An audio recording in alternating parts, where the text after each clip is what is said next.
Stimulus control is another one, especially when it comes to foods that we crave. I mentioned my love of potato chips. It is an unhealthy obsession with potato chips. As such, I no longer buy potato chips. Well, I can buy them now because I went for such a long period of time of not buying them that I kind of worked through my potato chip problem. Now I can buy them and they can be in the house and I won't eat an entire bag in 35 seconds. But in the beginning, I did not buy any potato chips, and people in the house just had to deal with the fact that we are potato chip free. And now we get them every once in a while when we go on trips, like we go on a camping trip or something like that.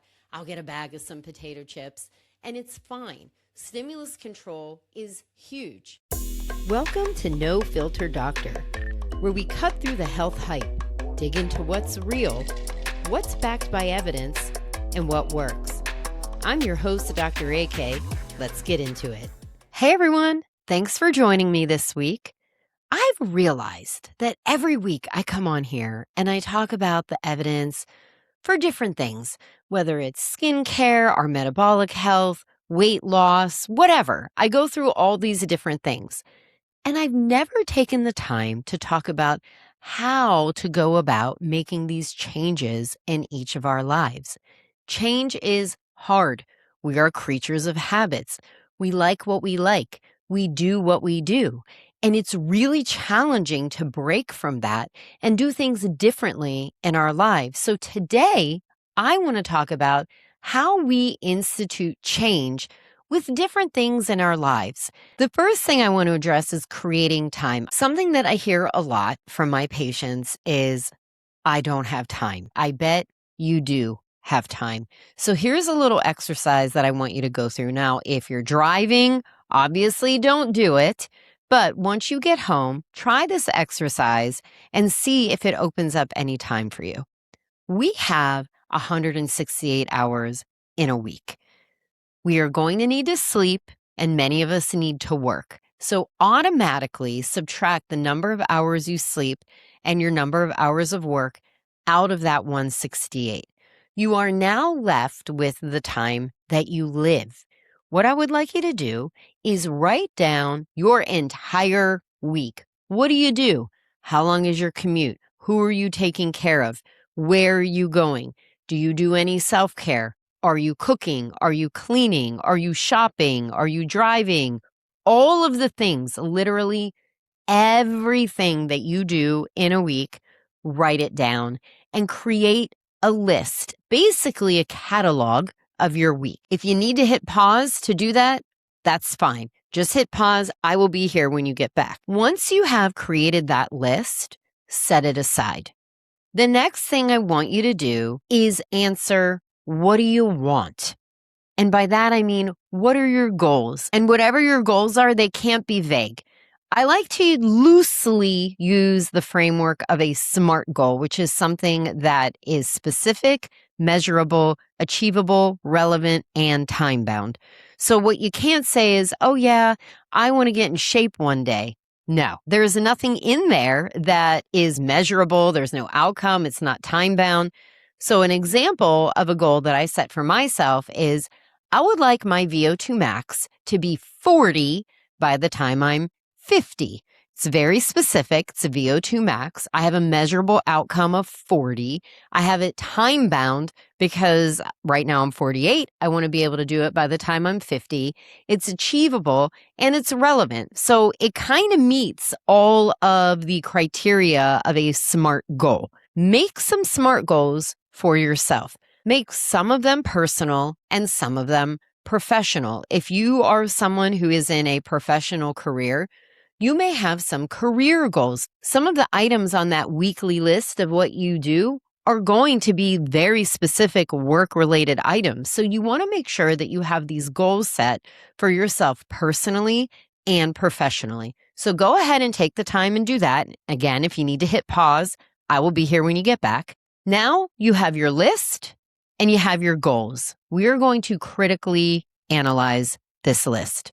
So the first thing you need to do on that list is go through and put a little star by anything that is not necessary And I'm going to be very clear about this. When I say necessary, I mean life-sustaining. Will someone die if you do not do this? For example, feeding our dogs. We have 2 dogs. Someone needs to feed the dogs. They will die if we do not feed the dogs. That is what I would consider necessary. So go through and put a little star next to everything that is not necessary. Once you have done that, then go through your list and see what on here will help me achieve my goals. Whatever that goal is, remember, whether it's your set of professional goals or the set of your personal goals, what items on there have nothing to do with any of your goals? Put a little star next to those items. And if you feel weird putting a star down and you want it to be an X, that's fine. Put an X. It doesn't matter. Just put some little mark next to these items. The third thing I want you to look at on that list, you've already done the first 2. The third is, do you like it?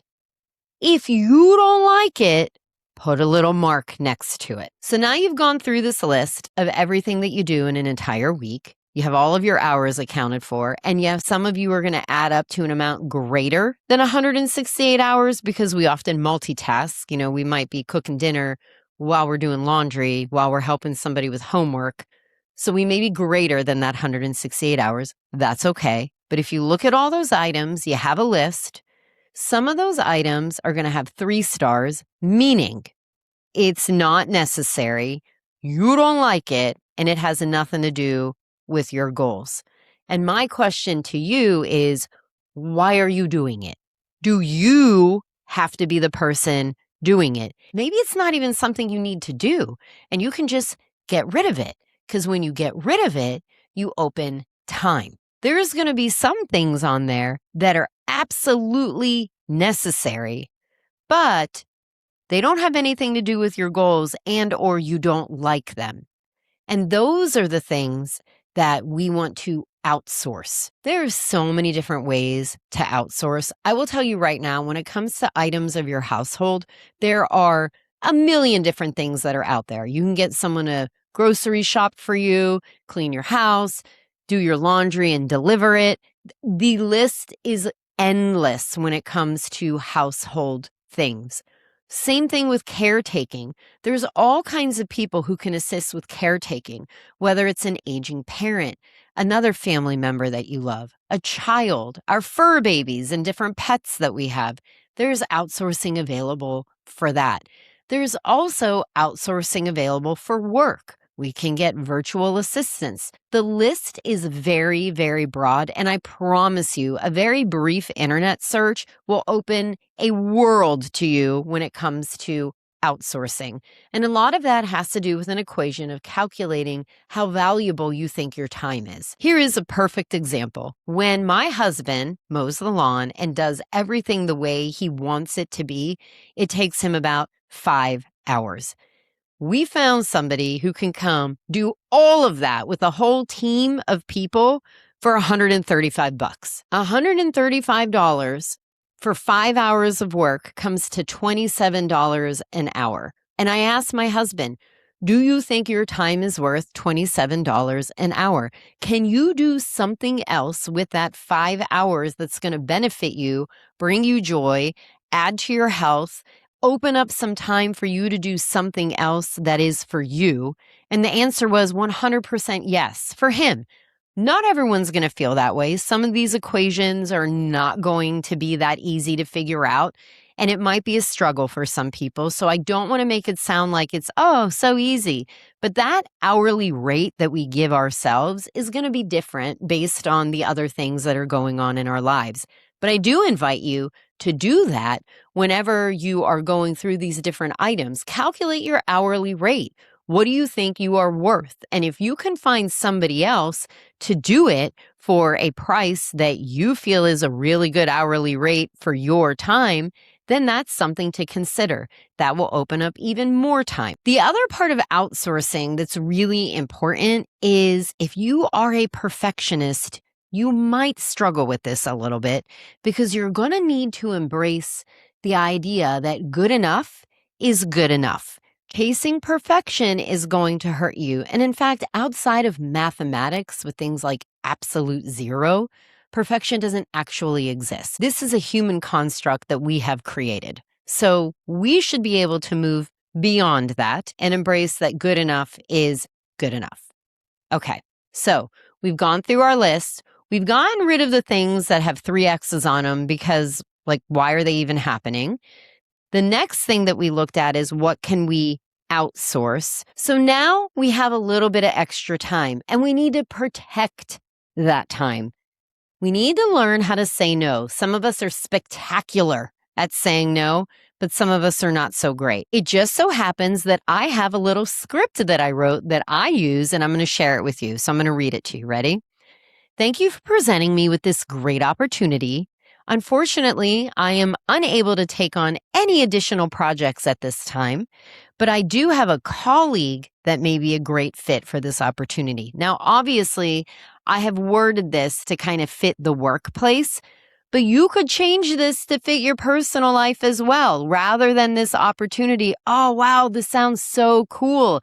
Unfortunately, I don't have the time to do it, but I have this one friend who's really into this, and they may be so excited to hear about it. Here, let me give you their name.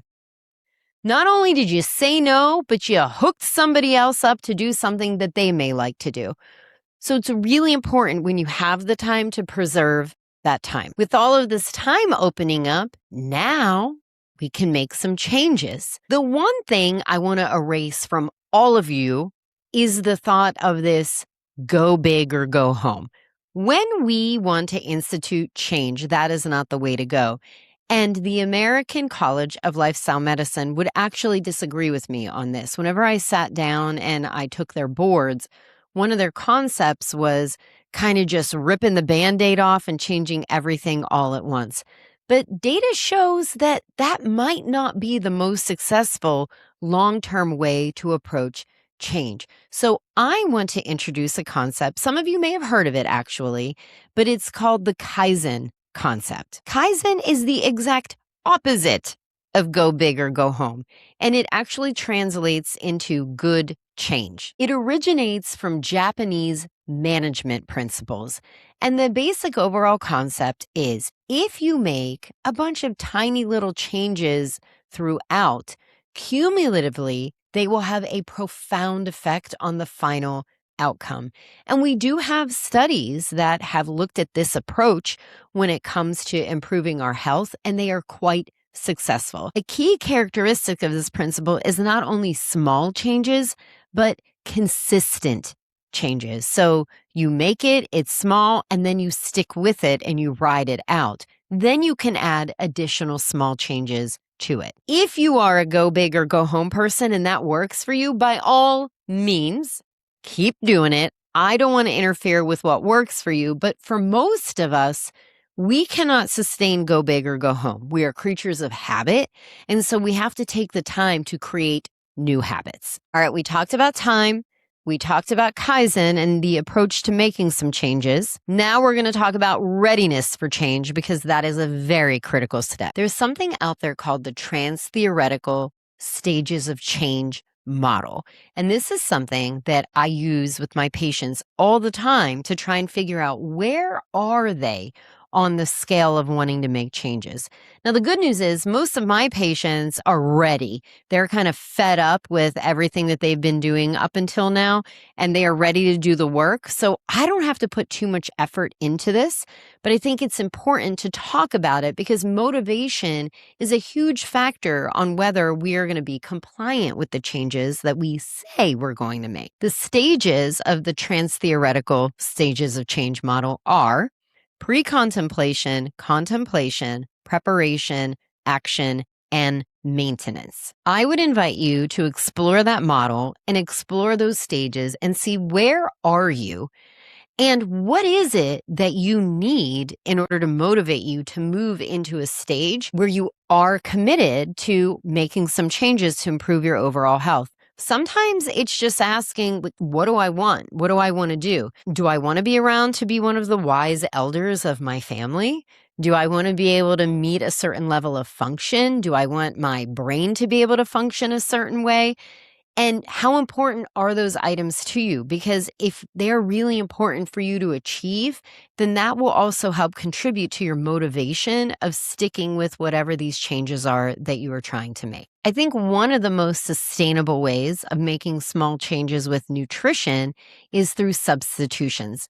This way, you're not throwing out your entire pantry, starting from scratch, needing to learn how to cook all kinds of new things. Substitutions give us time to gradually get to where it is that we need to be. Learn slowly over time how to prepare different meals. So I have a list of substitutions that I share with my patients. I'm going to read them off to you. So swap fruit juice for whole fruit. Fruit juice takes the fiber out of everything, and there's a ton of added sugar. Yes, you're still going to get some vitamins like vitamin C, vitamin A, vitamin D. Those will still be in there, but the fiber's gone and there's so much added sugar. So let's get rid of the juice and let's go for the actual whole fruit. Olive oil or avocado oil instead of butter or lard. Still fats. We're still consuming fats, but we're getting way more polyunsaturated and monounsaturated fats as opposed to all the saturated fats. Replace white rice with whole grains such as brown rice, farro, barley, quinoa.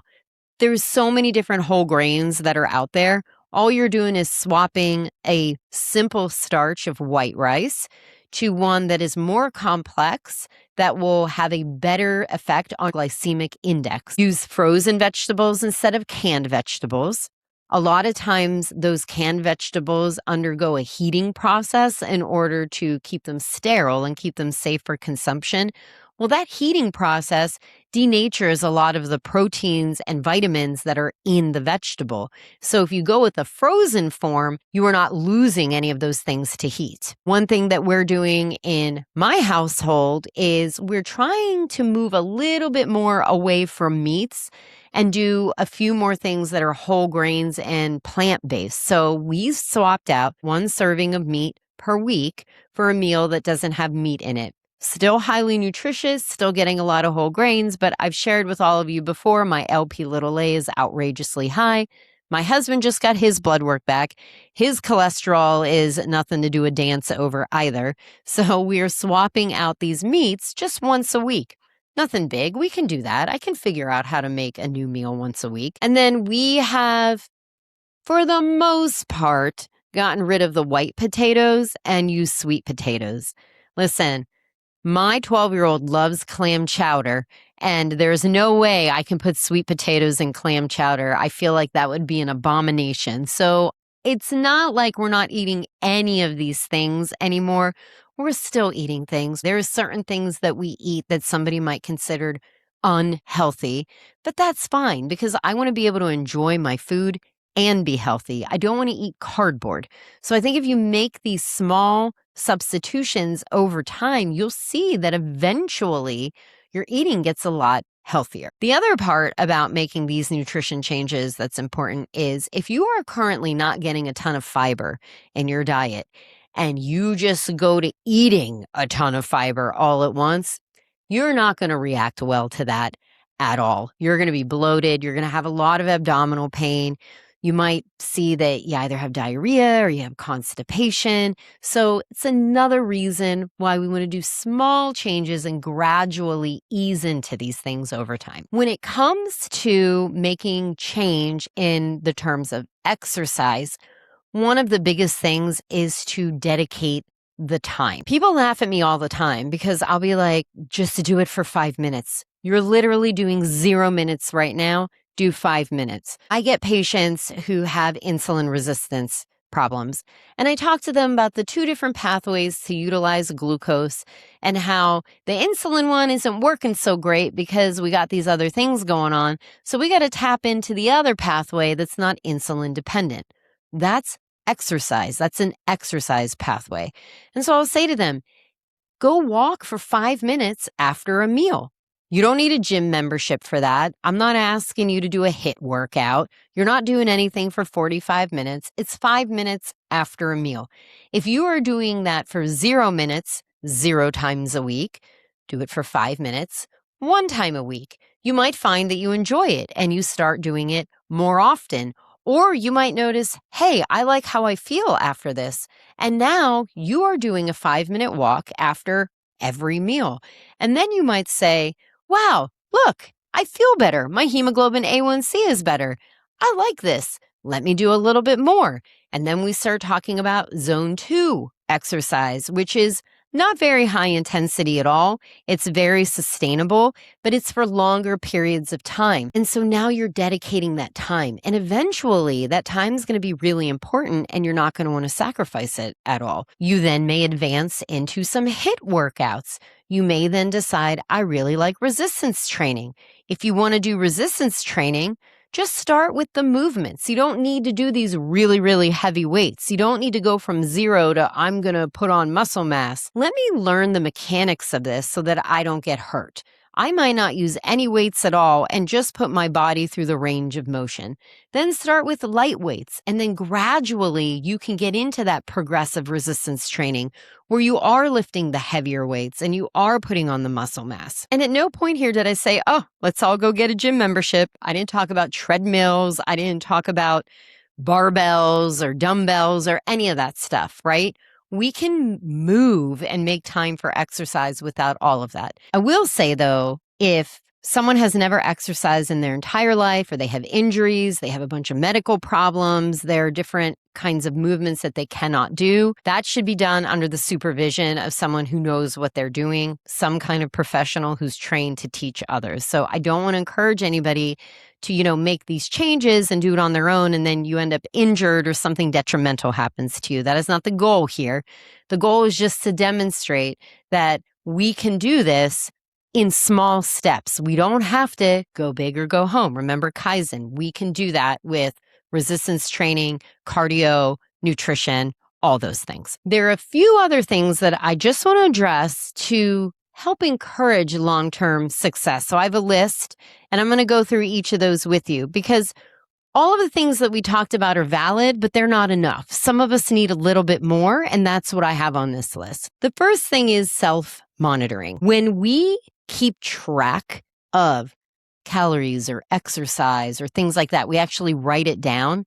It makes us be more consistent and hold ourselves more accountable to whatever these changes are that we're trying to make. It's pretty incredible, the power of just writing something down and keeping track of it. I personally don't like tracking my calories. It's a pain. I don't like getting the app out and recording everything and writing everything, but it was really important to me to learn what foods had how much saturated fat in them, how much fiber were in some of these carbohydrates that I was eating. So I did track in the very beginning just so I could learn my general overall diet, what's in it, and what changes do I have to make. It is amazing how good I was whenever I was keeping track of all of the calories. I was presented with so many junk food opportunities. When I was keeping track, saying no was so easy. It was really hard with potato chips though, because I really am obsessed with potato chips. But I was still able to say no, and it was because I was tracking. It's so dumb how simple that is. Accountability partners are another evidence-based way of maintaining long-term success. You all know how much I hate to exercise, and I was really a little bit reluctant about lifting the heavy weights on my own. I didn't want to drop them. I was worried about getting hurt. And so I have an accountability partner. Her name is Trisha. She is one of my dearest friends. And we get together once a week. It's just one session a week where we do strength training, whole body strength training. We lift weights that are heavy enough that we have only 2 reps in reserve. We spot each other, but because we are accountable to one another, we do not miss this workout. And then it encourages us to do things outside of this workout because we want to be able to bring our best selves to this workout. So we'll both go off and do our cardio. We will make sure that we're eating right. We do these things now very mindfully because we have one another who will hold us accountable. And it's been going great. We started in June and we're going up in our weights in everything that we're doing. And we both feel great. We've been tracking our body compositions. We both put on a lot of skeletal muscle mass. So that accountability partner was essential for me because I really hate to exercise. Stimulus control is another one, especially when it comes to foods that we crave. I mentioned my love of potato chips. It is an unhealthy obsession with potato chips. As such, I no longer buy potato chips. Well, I can buy them now because I went for such a long period of time of not buying them that I worked through my potato chip problem. Now I can buy them and they can be in the house and I won't eat an entire bag in 35 seconds. But in the beginning, I did not buy any potato chips, and people in the house just had to deal with the fact that we are potato chip free. And now we get them every once in a while when we go on trips, like we go on a camping trip or something like that. I'll get a bag of some potato chips and it's fine. There may be something out there that is your version of potato chips. If you can't control yourself around them, then don't be around them. That's basically what stimulus control is. The next item on the list is feedback and monitoring. I happen to have an Apple Watch and a Ring-Con that I use to keep track of biometrics. Now, I'm not endorsing either one of these. There are all kinds of different products that are out there.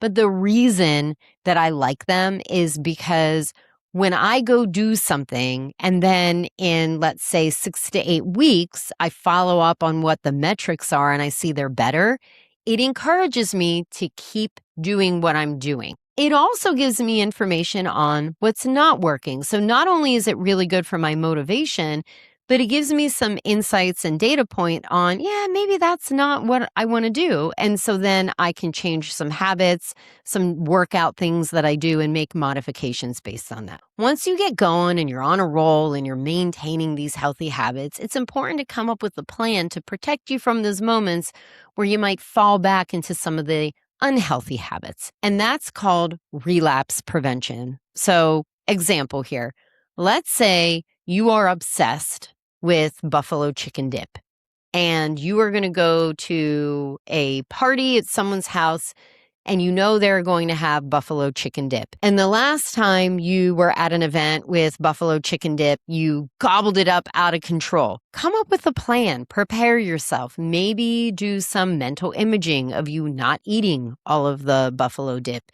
Maybe have a friend there with you and let them know, like, hey, dude, I cannot do this whole buffalo chicken dip thing again. I'm going to need some help. Prepare for those events so that you have solutions and plans and you don't end up eating the entire container of the buffalo dip again. There's so many more strategies that are out there. I am neither a psychologist, therapist, nor psychiatrist, so I can't even get into the details of all of it. And even if I tried, I don't know that I would do it justice. So for anybody who's out there where none of these things sound like they are in line with anything you can do, I say this respectfully. I don't want to make it sound like I'm being negative at all because I am not. I think getting help from one of those professionals would be great. It's all about long-term success and making these changes over a long period of time. And if it comes down to getting the help from someone else to help us with it, then why not? There is no shame in that game. Making space for change is all about doing it incrementally over time and then making this the new way to do things. We all grew up eating a certain way, moving a certain way, having certain thoughts, having certain beliefs. And I'm not going to come in here in some, 35-minute podcast and like shake it all up for you. This is just to put a tiny little pin right in there to kind of get the wheels going to see what it is that we can do to maintain long-term success. Instead of that go big or go home, it should be live long and prosper. I know some of you know what I'm talking about and you're geeking out right now, and I love it. And with that, I will talk to all of you next week. Take care. Thank you so much for joining me on this week's No Filter Doctor. If you enjoyed the content, you can follow me on social media. I'm on Instagram, Facebook, and YouTube. You can also go to www.thewholehumanhealthandwellbeing.com and sign up for the weekly newsletter where you will get a link to the blog, that week's podcast, and a health tip of the week sent directly to you. It's important to know that while I am a doctor, I'm not your doctor. This podcast is for educational and informational purposes only, and it's not intended as medical advice. Listening to this podcast does not establish a doctor-patient relationship. The information discussed should not be used to diagnose, treat, or prevent any medical condition, nor should it replace individualized medical care. If you have questions or concerns about your health, please contact your own healthcare provider.